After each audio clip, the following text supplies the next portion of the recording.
In a town carved from dust and desperation, the people gathered not for a hanging or a sermon, but for something far more ordinary and infinitely more profane. They came to place a price on a human soul, because the law said they could, and their hearts were too small to say they shouldn't. They came to bid on a black girl, and in the silence before the gavel fell, the most feared gunslinger in the territory raised his gun instead of a coin. Before we get into this tale, let us know in the comments where are you watching from, and subscribe if you want more content like this one. The sun was a merciless hammer, beating down on the cracked earth of Redemption's only plaza. It baked the silence into the air, a thick, oppressive quiet that clung to the sweat-soaked shirts of the men who had gathered. They stood in a loose semicircle, their faces a gallery of grim anticipation. There were ranchers with hands calloused by rope and leather, their eyes narrowed with a casual cruelty. There were merchants, their soft bodies spilling from their vests, calculating profit and loss on a ledger of human flesh.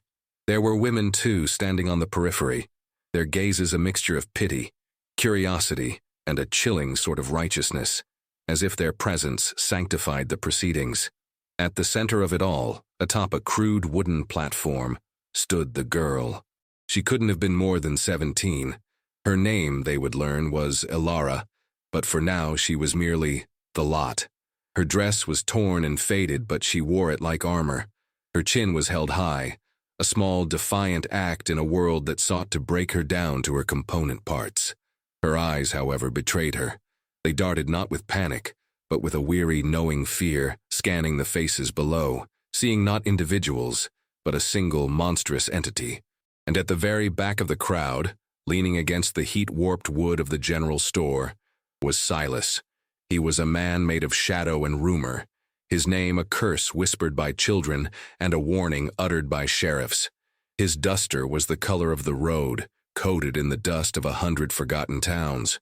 His face was a landscape of harsh lines, carved by sun and sorrow, and his eyes, shielded by the brim of his hat, saw everything. He was not here to bid. He was not here to spectate.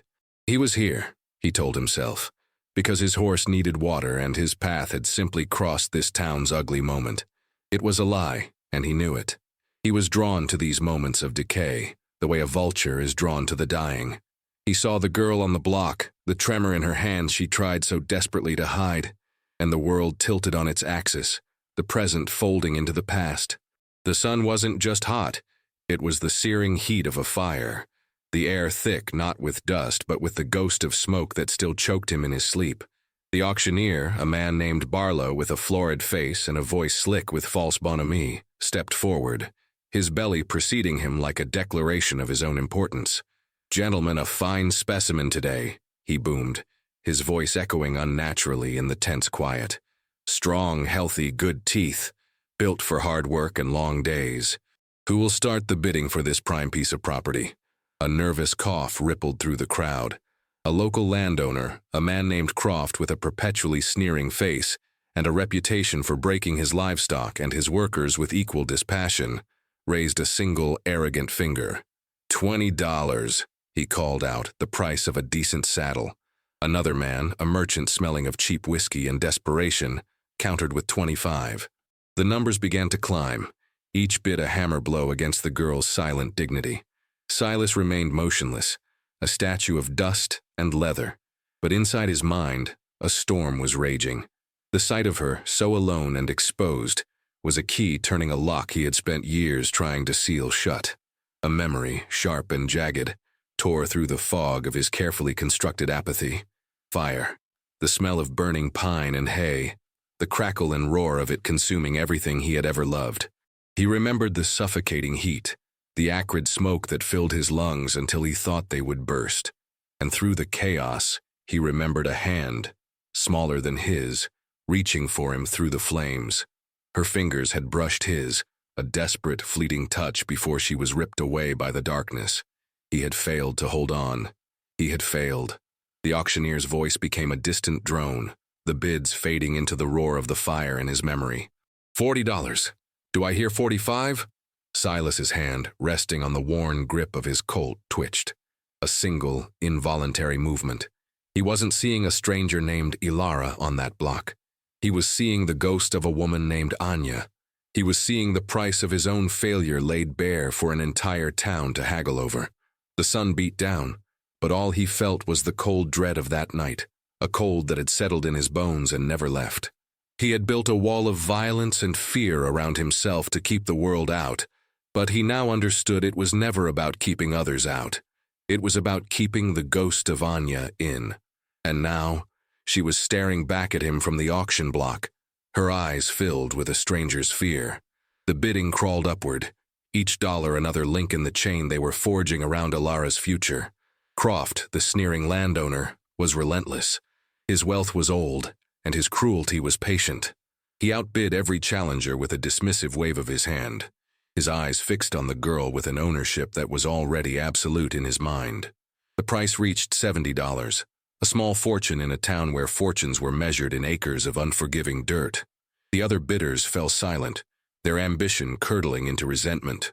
A low murmur spread through the crowd, a sound of grim finality. This was how the world worked. The strong took, and the weak were taken. The town's sheriff, a man named Gable who wore his tin star like it was a burden, shifted his weight. He kept casting nervous glances toward Silas, his hand hovering near the butt of his own pistol. There was a history there, an unspoken tension that vibrated in the air between them. Gable knew what Silas was capable of, or at least he knew the stories.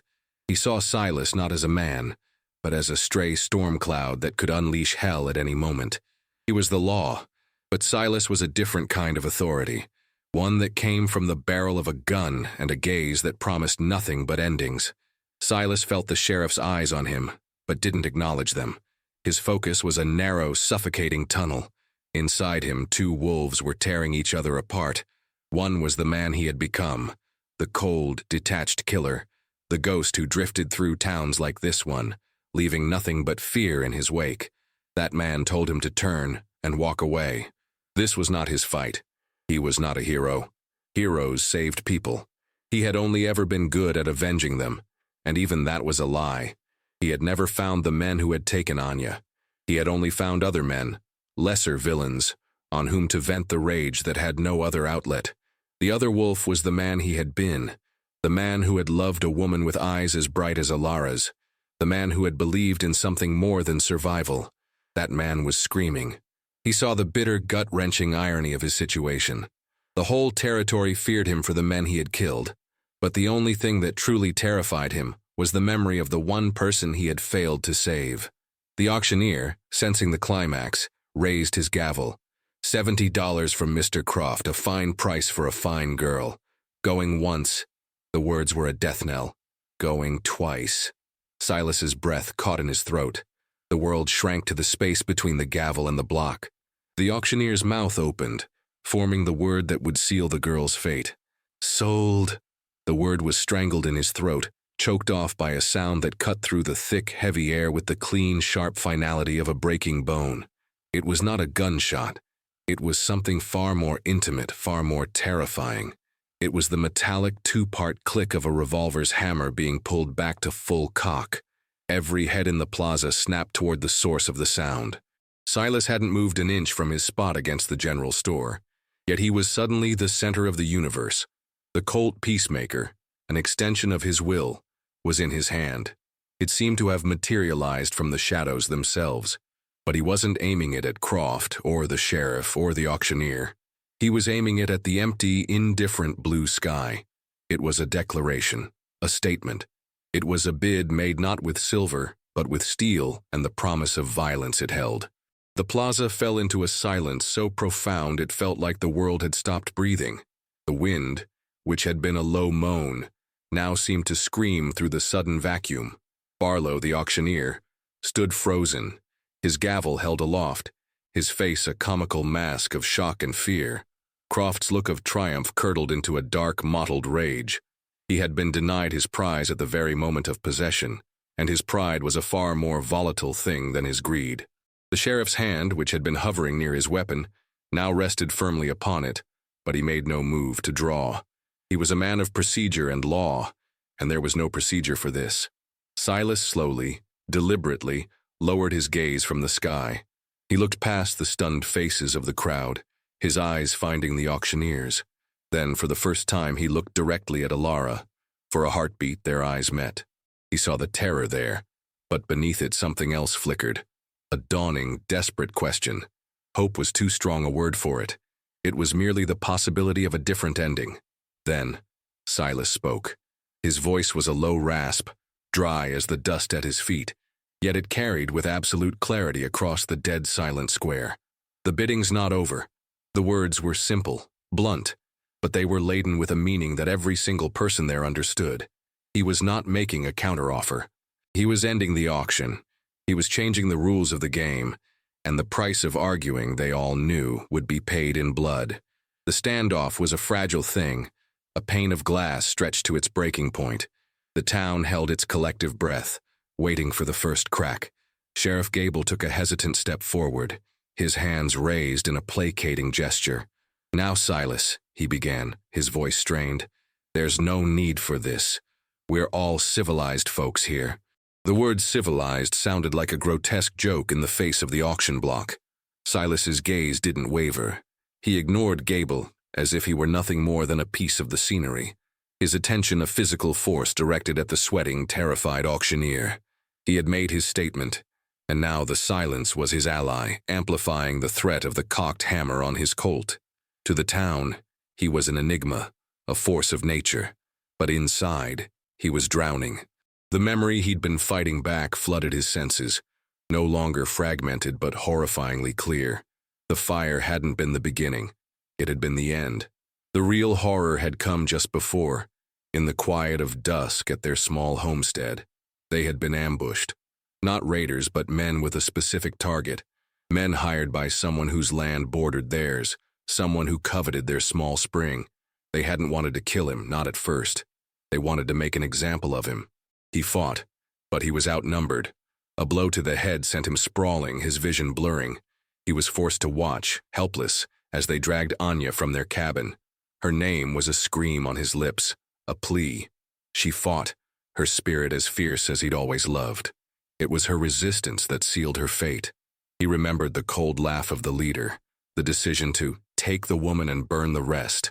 The fire was an afterthought, a way to erase the evidence, to hide their crime under a blanket of ash. He was left for dead, a ghost in the making.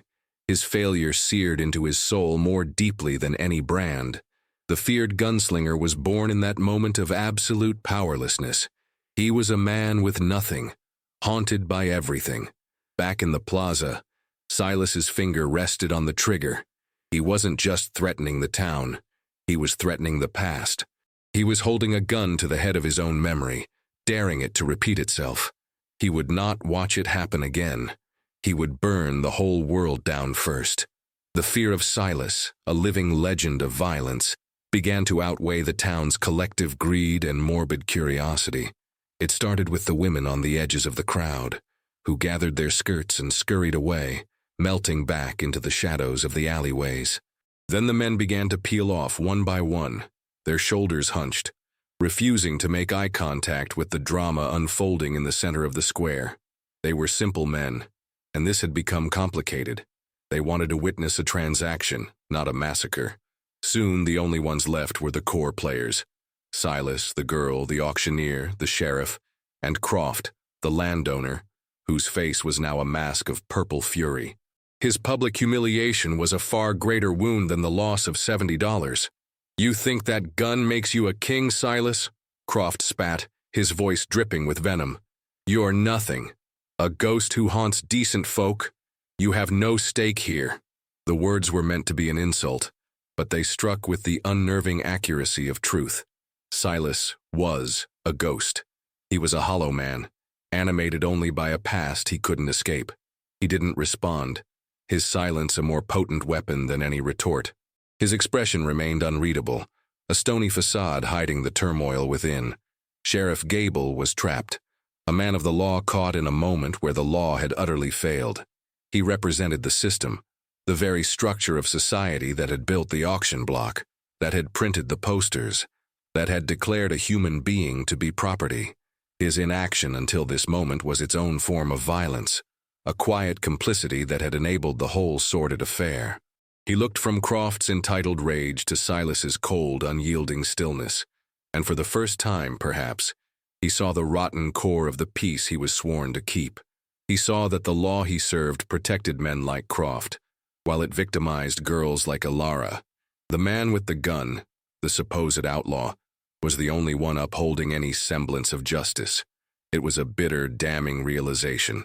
The balance of power had shifted, not because of a threat, but because a single man's refusal to participate had exposed the whole charade for what it was, a cowardly act of collective cruelty dressed up in the guise of commerce.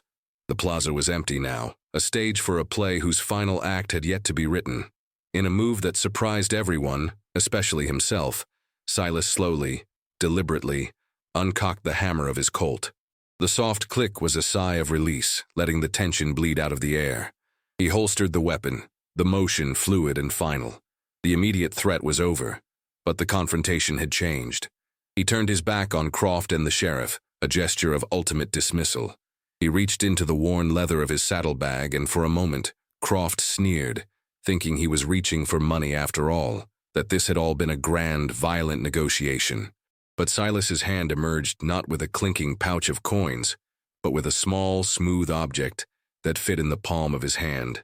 He walked the few paces to the platform, his boots silent in the dust. With a gentle underhand toss, he threw the object onto the block. It landed without a sound at Alara's feet. It was a bird carved from a piece of light-colored wood, its wings swept back as if in mid-flight. It was a simple, almost crude thing, yet it held a profound weight. It was not a payment. It was not a price. It was a symbol, a story, an apology. The memory, no longer a ghost but a living presence, consumed him. He was back in the shade of a cottonwood tree years ago, the world young and full of promise. Anya was beside him, her head resting on his shoulder, her laughter like the sound of the creek that ran behind their cabin. He was carving that very bird, the knife moving slowly in his hands, smoothing the edges, shaping the wings. "For you," he had said, placing it in her palm. "So you always remember you have wings. So you know we can fly away from all of this, whenever we want." It was their secret language, a symbol of a dream of a life beyond hardship, beyond the grasping hands of men like Croft. It was a promise of freedom he had made to her, a promise he had failed to keep. In the present, the wooden bird lay in the dust, a testament to that failure. But here now, it was also something else. It was an attempt at atonement. He couldn't save Anya, but he could honor her memory by refusing to let another pair of wings be broken on his watch. The auctioneer, a man who understood only the language of money, was speechless, but he understood the finality of this gesture. He looked at the bird, then at Silas's dead-eyed stare and stammered, "The sale is void," Croft sputtered, his face contorting with impotent rage. But Sheriff Gable, who had witnessed the entire silent exchange, finally made his choice. He stepped between Croft and the platform, his hand no longer on his gun, but held up as a barrier. "It's over, Croft, go home." For the first time, the law had chosen a side, and it was not the side of the man with the deed and the dollars. Silas paid them no mind. He mounted the 2 short steps onto the platform, moving with a strange, almost reverent slowness. He knelt before Alara, who flinched at his sudden proximity. She had been a symbol for the town, a symbol for him, but now, up close, she was just a girl, trembling and terrified. He didn't speak. Words were clumsy, inadequate things. Instead, he pulled a small knife from his belt and, with a single, precise movement, severed the thick rope that bound her wrists. The frayed ends fell away, leaving angry red marks on her skin. The act was a release, not just for her but for him. With that cut, he severed a tie to his own paralysis, to the long years of watching, of running, of haunting the edges of his own life. He had done what he came to do. Or rather, he had done the thing he hadn't known he needed to do until the moment was upon him. It was not an act of heroism. It was an act of exorcism. He was trying to cast out the demon of his own failure, to silence the ghost of Anya that whispered to him in the lonely hours of the night. His task complete, he stood, his purpose fulfilled. He turned to leave, to mount his horse and ride back into the dusty anonymity that was his only home. He would disappear, just as he had appeared, leaving the town to whisper new legends about the day the feared gunslinger stopped an auction with a look and a single silent threat. He had made it to the edge of the platform when a voice, quiet but clear as a bell, stopped him cold. "Where do I go?" It was Alara. She had not moved, but she was no longer looking at the ground. She was looking at him, her eyes holding his, her question a simple, devastating appeal. He had cut her ropes, but he had left her on an island, surrounded by the same hostile sea that had put her there in the first place. He had freed her from the block, but not from the world. Silas froze, his back to her. The question echoed in the empty plaza, a question he had no answer for.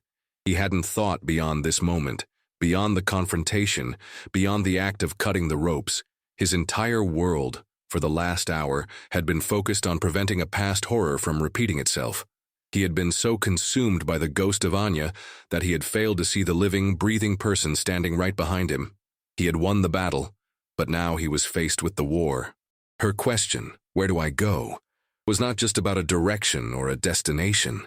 It was the question of a life unwritten, a future stolen, and then abruptly, violently, handed back with no map and no guide.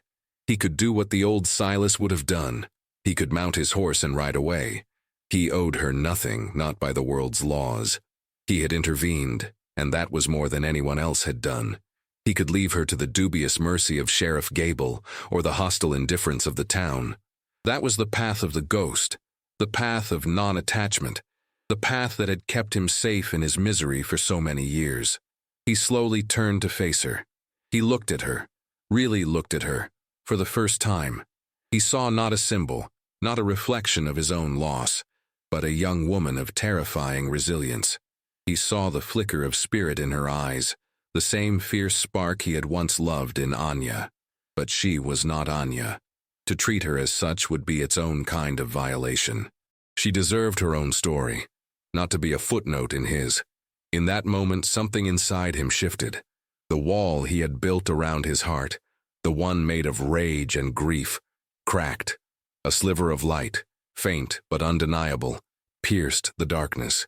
He was a morally ambiguous man, a killer, a drifter.